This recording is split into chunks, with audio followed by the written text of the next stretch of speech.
Mesdames et messieurs, on a officiellement eu notre tournant de fin de saison 2025 avec ce Grand Prix du Brésil. Entre l'accident d'Oscar Piastri, la remontada de Max Verstappen, le double abandon des Ferrari et bien évidemment la victoire de Lando Norris. Aujourd'hui, on a beaucoup de choses à se dire. Je sais que vous attendez avec impatience mon avis sur les pénalités qui ont été données sur ce Grand Prix. Je sais que vous voulez savoir si je pense que Norris va être champion du monde. Eh bien écoutez, vous êtes au bon endroit. On est lundi, lendemain de Grand Prix, et vous savez ce que ça veut dire. C'est l'heure du récap du Grand Prix du Brésil 2025.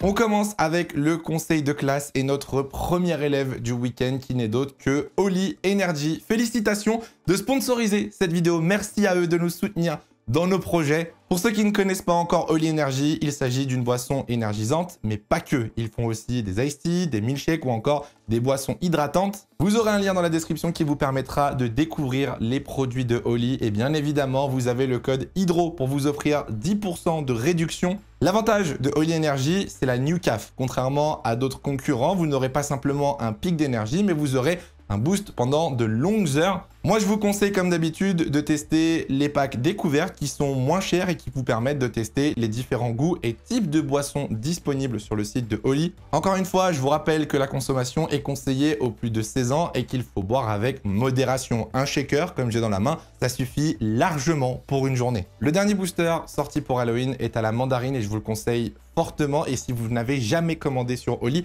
vous avez le code HYDRO5 qui vous offre 5 € de réduction pour votre toute première commande. N'hésitez pas à tester et à me faire des retours, vous ne serez pas déçus. Parole de Mamie Solange. Merci à Oli de nous soutenir dans nos projets et on passe tout de suite au premier élève du conseil de classe. Le premier élève de ce conseil de classe du Grand Prix du Brésil n'est d'autre que Pierre Gasly. Félicitations, honnêtement, un week-end exceptionnel et pourtant, la voiture n'était pas si bonne. Piastri a su se surpasser. Termine dans le top 8 en course sprint et marque des points, se qualifie en Q3 en qualification et retermine dans les points lors de la course du dimanche. Piastri a fait un week-end exceptionnel pour marquer ses premiers points depuis de nombreux mois. Alors honnêtement, vu la voiture qui est toujours dernière au classement constructeur, je pense que c'est très difficile de faire mieux pour Pierre Gasly, mais il faut souligner quand même cette excellente performance et quand l'occasion se présente, Pierre Gasly est capable de la saisir. Deuxième élève du conseil de classe, Gabriel Bortoleto, 1 heure de colle et ça me brise le cœur. Honnêtement, pour sa première à domicile, le week-end s'est très mal passé. Bortoleto est parti à la faute et a eu un énorme accident en rebondissant la première fois contre le mur des stands, puis en s'écrasant dans le Tech Pro à l'extérieur du virage 1, 37 et 57 G. C'est les deux impacts que Bortoleto a eu. Heureusement, je ne sais pas comment, il s'en sort sans aucune blessure. Il n'a pas pu participer à la qualification et malheureusement abandonne dès le premier tour du Grand Prix dimanche. C'est dommage, je pense que la Sauber pouvait marquer des points comme le prouve Hülkenberg et je pense qu'il y avait moyen de faire un bon résultat à domicile devant ses proches et ses fans. Mais malheureusement, comme beaucoup de Brésiliens d'ailleurs dans l'histoire, la première participation de Bortoleto au Grand Prix du Brésil n'a pas été très bonne. Pour finir ce conseil de classe, un deuxième rookie, Oliver Biermann, qui enchaîne les bons résultats. Félicitations, tout simplement, avec une 6e position totalement méritée et surtout totalement maîtrisée. Après sa 4e place au Mexique qui avait déjà été extrêmement impressionnante, Biermann a reproduit l'exploit ce week-end au Brésil. Encore une fois, il a totalement dominé Esteban Ocon et ça c'est le cas depuis de nombreuses semaines et ça devient un peu inquiétant pour le pilote français. Biermann fait une fin de saison exceptionnelle et il faut le souligner en sachant que l'avenir moyen et long terme de Ferrari n'est pas encore sécurisé. Je pense que là, Oli Biermann est en train de marquer des très gros points au niveau de la Scuderia. Attention quand même avec Biermann qui a de nouveau pris des points sur sa super licence suite à un petit incident avec Lawson en sprint. Il est à 9 sur 12, donc il a 3 points avant de subir une course de suspension. Et ce serait vraiment dommage vu la fin de saison qu'il est en train de faire. 16 places de gagné. Verstappen, comme l'année dernière, a de nouveau réalisé un miracle sur le circuit de Interlagos. Alors oui, le timing de ma dernière vidéo qui est sortie juste avant le Grand Prix du Brésil n'est clairement pas bon. Et pourtant, Verstappen reste le meilleur pilote sur la grille. Je pense qu'il l'a encore prouvé ce week-end avec une course incroyable et pourtant, le week-end partait très mal. Red Bull avait misé sur un setup avec énormément d'appui pour la pluie qui était annoncée le samedi pendant la course sprint. Sauf que malheureusement, la pluie n'est jamais arrivée. Résultat, Verstappen s'est retrouvé 4e, très loin du rythme des McLaren et n'a pas pu revenir et essayer d'aller challenger Lando Norris. Sauf que entre la sprint et la qualification, samedi, le parc fermé est ouvert et donc on peut faire des changements de réglage. Red Bull en a donc profité pour faire des modifications et adapter son setup avant la qualification. Quelle erreur! Quelle connerie de la part de Red Bull qui s'est totalement trompé dans les réglages de la voiture de Max Verstappen. Résultat, les deux Red Bull se font éliminer en Q1. Max Verstappen est 16e et pour la première fois depuis le Grand Prix du Japon 2006, aucune des deux Red Bull est en Q2. Max se retrouve au fond de la grille et en profite pour absolument tout changer sur sa voiture pour le Grand Prix du lendemain. Moteur, setup, absolument tout. Départ depuis la pit lane pour le Grand Prix. À partir de là, tu te dis, bon, bah, c'est foutu, Verstappen ne montera pas sur le podium, adieu les espoirs de victoire, adieu les espoirs de titre à cause de ce départ depuis la pit lane. Et non, Max Verstappen a réalisé une course tout simplement folle, victime d'une crevaison dans les premiers tours. Il a su revenir dans le top 5, puis avec une stratégie décalée, il a réussi à se battre avec Oscar Piastri, George Russell et Kimi Antonelli. Lors de son dernier relais, Verstappen a passé les pneus tendres et est ressorti de justesse devant Oscar Piastri qui avait été pénalisé. Il a réussi à dépasser George Russell dans les derniers tours et n'a pas réussi à aller chercher Antonelli dans le dernier tour. Très bonne défense du pilote italien. Mine de rien, Max Verstappen termine quand même à 10 secondes du leader. En étant parti de la voie des stands, en ayant eu une crevaison, en étant remonté 2 fois sur le field, Verstappen a fait une course tout simplement incroyable. Moi, je retiens quand même une chose de ce Grand Prix du Brésil, c'est que Max Verstappen a monté un tout nouveau moteur sur sa Red Bull. Alors qu'il ne reste que 3 Grands Prix, dont Las Vegas dans 2 semaines, je pense que la Red Bull risque d'être très performante dans les dernières courses de cette saison. Verstappen, lui, l'a dit, au vu des résultats de ce week-end, ça semble impossible pour jouer le titre. Malheureusement, l'écart est trop grand pour espérer avoir une vraie chance au championnat. Pour finir, petite statistique, Max Verstappen est monté pour la 17e fois sur le podium en partant d'une position différente sur la grille ou dans les stands en l'occasion ce week-end. Bref, heureusement que Verstappen est là. Franchement, je prends un plaisir fou à le voir rouler en ce moment et j'espère qu'il va nous faire une grosse fin de saison et peut-être même un bon résultat à Vegas. C'est l'action et le débat du Grand Prix du Brésil. L'accident entre Oscar Piastri et Andrea Kimi Antonelli à la relance de cette safety car et surtout la pénalité de 10 secondes infligée à Oscar Piastri. Alors, est-ce que cette pénalité était méritée? Pour moi, absolument pas. Je trouve ça presque scandaleux.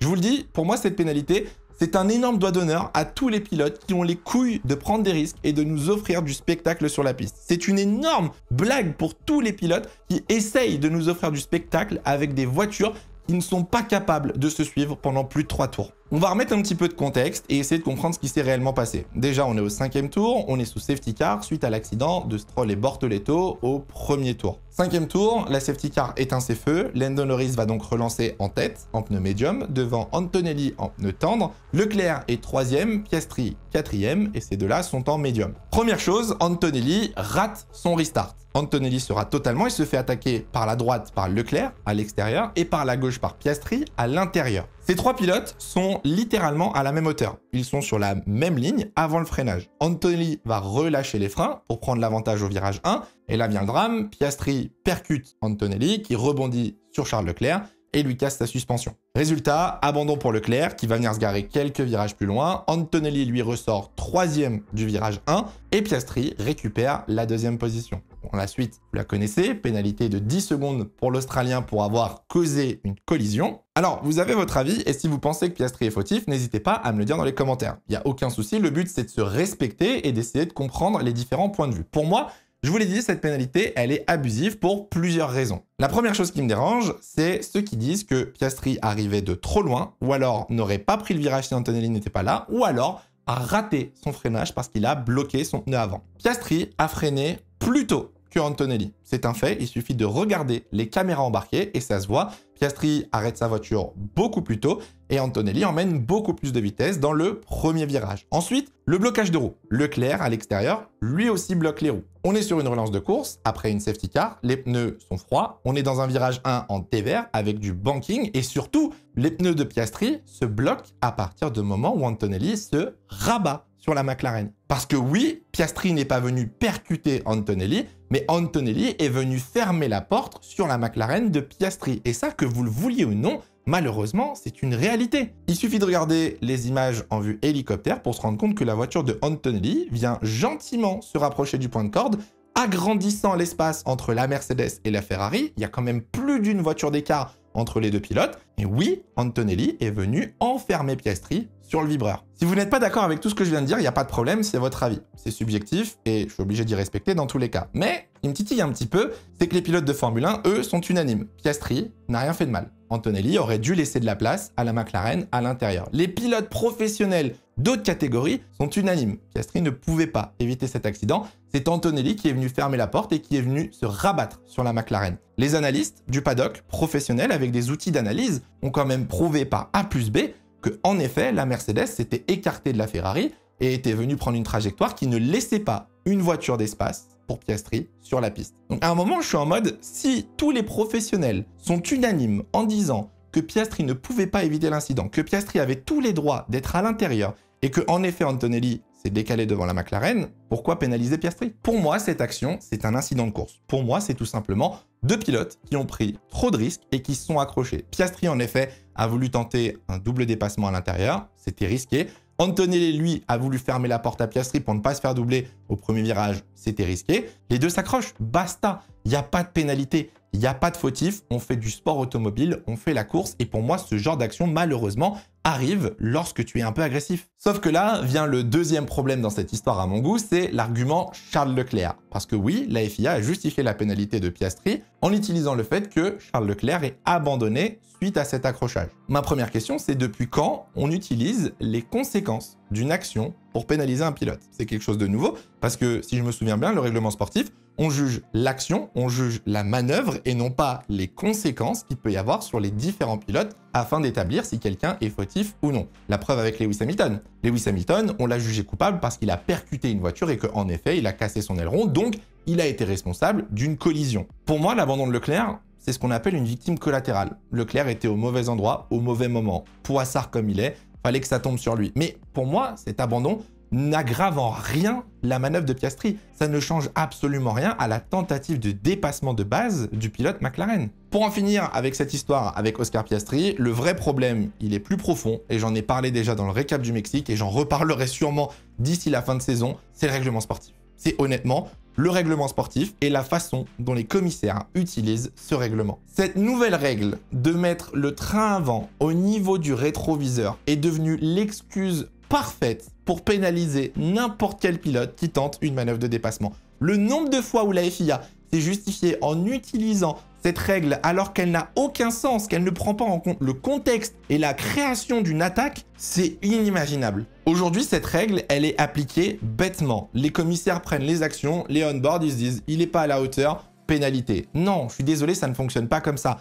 Un commissaire, c'est un humain qui doit réfléchir. Un commissaire, c'est une personne qui a la capacité intellectuelle à prendre une décision en fonction de circonstances. Et j'ai l'impression que c'est ça qui manque aujourd'hui à la FIA. Les commissaires ne réfléchissent plus. Les commissaires appliquent bêtement et méchamment un règlement qui n'a aucun sens. Les décisions, elles s'enchaînent semaine après semaine, elles sont de moins en moins sensées, elles sont de plus en plus stupides. On en avait déjà parlé au Mexique avec ce qui s'était passé avec Hamilton. Là, c'est de nouveau le même cas pour moi et je suis désolé, mais Hamilton avait raison. Les commissaires n'appliquent pas le règlement de la même façon pour tous les pilotes. Alors, loin de là, l'idée de dire que la Formule 1 et la FIA veulent un champion du monde britannique. Pour moi, c'est faux. La FIA n'avantage ni Lewis Hamilton, ni Lando Norris, ni Max Verstappen. Pour moi, l'erreur, elle vient des commissaires. Pour moi, elle vient de ce règlement qui est appliqué stupidement tous les week-ends et qui vient ruiner week-end après week-end les courses des pilotes cette saison. Et ça, franchement, j'espère que ça va changer parce que cette année, j'ai parlé que de ça. On a parlé que de ça,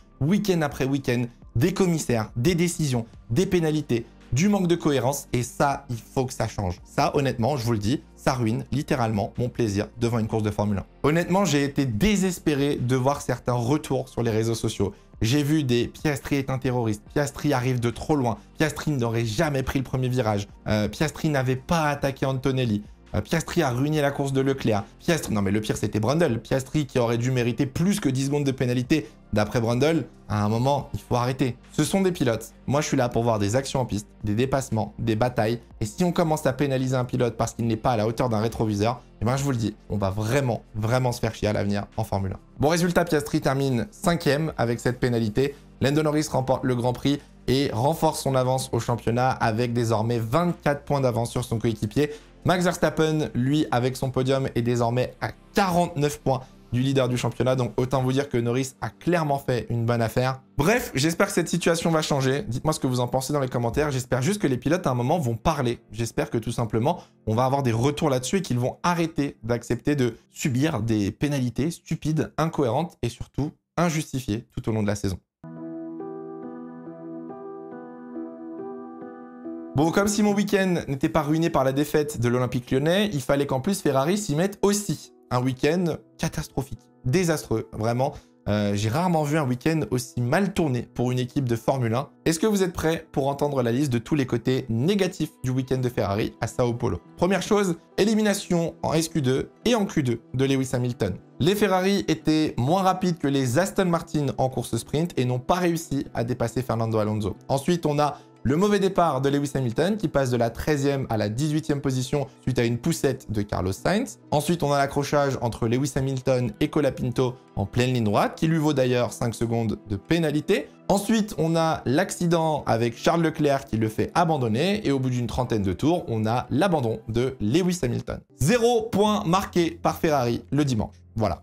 Bon, je pense que c'est assez simple. Je pense que là aussi, j'ai pas été très visionnaire comme ma vidéo sur Verstappen avec mon tweet en début de semaine disant que Lewis Hamilton allait terminer sur le podium. Malheureusement, tout l'inverse s'est produit, même s'il y a quand même un tout petit peu de positif à retenir sur ce week-end. C'est la façon dont Ferrari a su basculer la performance entre la sprint et la qualification. Ferrari a su faire les changements qu'il fallait au bon moment pour espérer revenir dans le fight. Honnêtement, c'est juste un des week-ends comme ça, ultra malchanceux, en manque de performance, la mauvaise prise de décision, le setup pluie sur les premiers jours alors qu'il faisait beau, l'accrochage que Leclerc ne peut pas éviter. Je pense que là, on ne peut pas vraiment en vouloir aux pilotes, que ce soit à Hamilton ou à Leclerc. Moi, ce qui m'inquiète, c'est le classement constructeur. Mercedes avait donc repris la deuxième position et Red Bull désormais est passé devant Ferrari. Mercedes a 36 points d'avance sur Ferrari et 32 points d'avance sur Red Bull. Et autant vous dire, avec 3 week-ends de course restants, un peu de mal à imaginer Ferrari reprendre la deuxième position au classement constructeur. Ça va faire beaucoup d'argent de perdu pour Ferrari, mais au final, je trouve que ça résume très bien cette saison qui a été cauchemardesque pour reprendre les mots de Lewis Hamilton. On s'attendait à un rêve éveillé lors de sa signature et au final, cette saison est de pire en pire. Vivement 2026, vivement une nouvelle voiture et pourquoi pas de meilleurs résultats pour la Scuderia. Pour finir ce récap, on va finir avec un côté un peu positif, mine de rien, c'est Antonelli. Week-end absolument exceptionnel pour le pilote Mercedes. Il a terminé deuxième de la qualif sprint, deuxième de la sprint, deuxième de la qualif et deuxième du Grand Prix. C'est dommage que sur la course sprint et sur la course longue, Antonelli n'ait pas profité d'être en deuxième position pour attaquer Norris au premier virage. Ça lui aurait peut-être offert plus de chances pour une victoire. Mais au global, Antonelli a réalisé un week-end de ouf. Il a été solide, rapide, a dominé son coéquipier, a très bien défendu face à des Verstappen, face à des Russell ou encore a très bien tenu le rythme de Lando Norris pendant la course sprint. En course, il était en train de se faire rattraper par un TGV Red Bull du nom de Max Verstappen et il a extrêmement bien géré ses pneus pour attaquer dans les derniers tours et ne pas se faire menacer. Franchement, quand je compare à Antonelli durant la période européenne, je suis en train de découvrir un nouveau pilote et ça me fait vraiment plaisir. J'avais prévenu lors du récap du Mexique, mais Antonelli commence un petit peu à embêter Russell en interne et ça fait plaisir. J'espère que ça va durer parce que Antonelli, si la voiture est bonne l'année prochaine, pourrait être dans une très bonne position et il faut absolument que ce jeune pilote soit prêt à 100%. Je pense pas qu'Antonelli soit le meilleur rookie de cette saison 2025 malgré les résultats récents, c'est clair. Je pense qu'il a la meilleure progression individuelle de cette saison. Je pense que c'est lui qui revient de le plus loin. Faut pas quand même oublier qu'il a eu une dizaine voire quinzaine de courses compliquées au début de la saison. En tout cas, il est présent lorsque Mercedes a besoin de lui, c'est-à-dire au constructeur en ce moment, et ça, c'est très fort de sa part. Et puis, je pense que vous l'avez pas vu, mais Antonelli est en train de revenir sur Hamilton au championnat pilote. Il est désormais à 26 points. Si Antonelli termine devant Lewis Hamilton, pas vous mentir, ça risque de me faire mal au cœur. Bon, la question du jour, je pense que vous vous doutez très bien de ce que c'est. Est-ce que Oscar Piastri méritait sa pénalité de 10 secondes suite à son accrochage avec Antonelli? Dans les commentaires, je compte sur vous pour rester poli, constructif, essayer de donner des arguments et de comparer les différents avis. D'habitude, vous le faites très bien, je suis pas inquiet, mais voilà. Je sais que ça a fait beaucoup parler ce week-end, je suis curieux d'avoir votre avis et de voir un petit peu comment vous voyez cet accrochage entre Piastri et Antonelli. Bon, sans surprise, le hydroprono est encore un échec de ma part, comme d'habitude, et ça va falloir arrêter parce que j'avais prédit une pole de Verstappen, il était 16e, une victoire de Verstappen, il est 3e, j'avais mis Norris 2e, il est 1er, et j'avais mis Piastri 3e, il n'est pas sur le podium. On a quelqu'un qui a trouvé tous les bons pilotes, mais pas dans le bon ordre cette fois-ci. Pole de Verstappen, non, mais on avait Verstappen sur le podium, oui, Norris sur le podium, oui, Antonelli sur le podium, oui, juste les pilotes, il faut les remettre dans le bon ordre. Pour le Grand Prix de Las Vegas, j'ai pas pris énormément de risques pour rien vous cacher. J'ai mis une pole position de Verstappen et une victoire de Verstappen. Nouveau moteur, Red Bull très rapide en ligne droite. Je pense que McLaren va souffrir un petit peu à Vegas, donc pourquoi pas une très bonne perf de Max. J'ai mis Russell 2e, Mercedes avait été excellent l'année dernière à Vegas. Et j'ai quand même mis Norris 3e, vu que Norris en général, pas mauvais sur les circuits en ville. Donc à voir ce que ça va donner. Comme d'habitude dans les commentaires, avec le hashtag HydroProno, vous me donnez votre pole position et votre top 3. Et on fera le point au prochain récap après le Grand Prix de Vegas pour voir si quelqu'un a trouvé le bon prono. J'ai essayé de faire rentrer un maximum de choses dans ce récap parce qu'on aurait pu parler de l'excellente performance de Liam Lawson qui n'a fait qu'un arrêt. On aurait pu parler de Nico Hülkenberg. On aurait pu parler peut-être des Williams qui étaient un petit peu en dessous ce week-end. Il y avait plein de choses à dire. J'espère en tout cas que ce Grand Prix vous a plu. Comme d'habitude, n'hésitez pas à partager vos avis en commentaire. Nous, on se retrouve très bientôt pour une prochaine vidéo. En attendant, prenez soin de vous. C'est le plus important. Ciao, ciao.